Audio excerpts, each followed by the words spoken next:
Uy, kumusta ulit kayo mga par? Sinuot ko nga pala yung pinampasko ko mga par. Kasi may lakad na naman kaming pamalakasan mga par. Siyempre, kainan ulit to. Kasama ko nga pala yung anak ko, mga pamangkin ni Mrs., papa ni Mrs., kapatid ni Mrs., si Mrs., lahat ng klase ng Mrs. Sama na natin. Ang destinasyon pala natin ngayon ay sa Buloon. Medyo malayo-layo to mga par, kaya nagpa-full tank na muna ako ng 200. Madaling araw nga pala kaming umalis sa bahay mga par, para maaga kaming makarating sa pupuntahan namin. Iwas traffic na rin. Tsaka napakasarap din pala talagang bumiyahe pag madaling araw. Magaganda rin kasi yung mga view dito sa parte ng south ng Cebu, lalo na pag naabutan mo yung sunrise. Kaya papakitaan ko muna kayo ng magagandang view habang papunta kami.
Nakarating na kami sa pupuntahan namin mga par. Mukha lang mabilis mga par, pero 3 oras namin binyahe yan. Pero sulit naman yung mahabang biyahe mga par, kasi napakaganda ng lugar. Nakita ko na naman nga si paring kambing dito. Ayun nga, nagmano pa. Ang pupuntahan pala naming bahay dito ay yung kapatid ng papa ni Mrs. Bago ka nga makarating sa bahay nila madadaanan muna tong mga maisan, talungan, at saka mga bukuhan.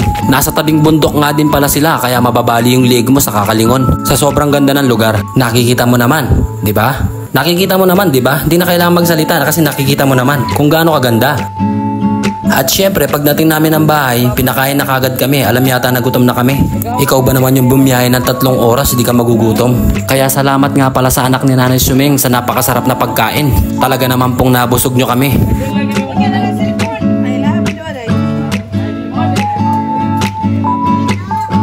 Pagkatapos nga namin kumain mga pare, nagmotor-motor muna kami dito sa lugar nila.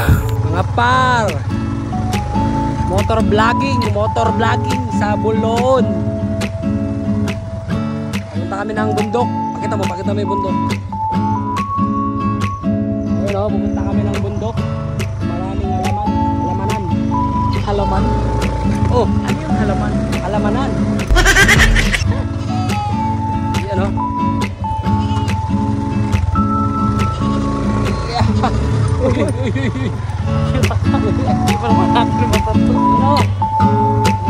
Talong saka mais.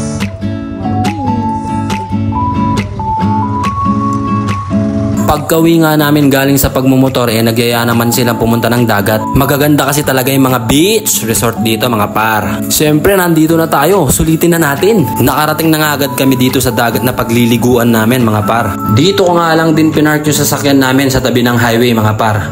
Malapit lang kasi yung dagat dito, walking distance lang. Sa bayan nga pala ng Alcoy, dito kami maliligo mga par. Malapit lang kasi dito sa Buloon yun. Tumambay na muna ako dito sa tabi ng highway habang nagbibihis yung mga kasama ko ng palligo nila. Nakakalimutan daw pala ni Mrs. yung 2-piece niya. Sabi ko sa kanya, wala naman siyang 2-piece. 2-piece chicken, meron siya.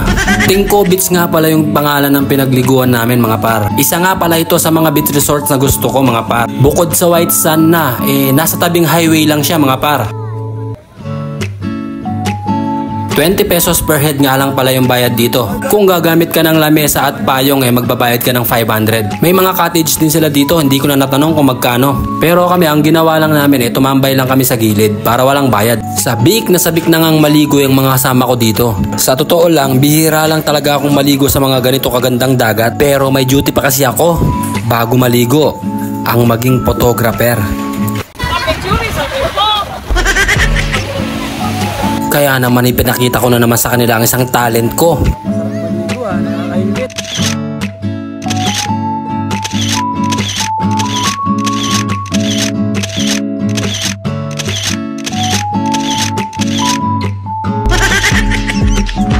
Sinusulit na nga lang namin yung masasayang oras na to mga par. Malapit na kasi kaming umuwi dito.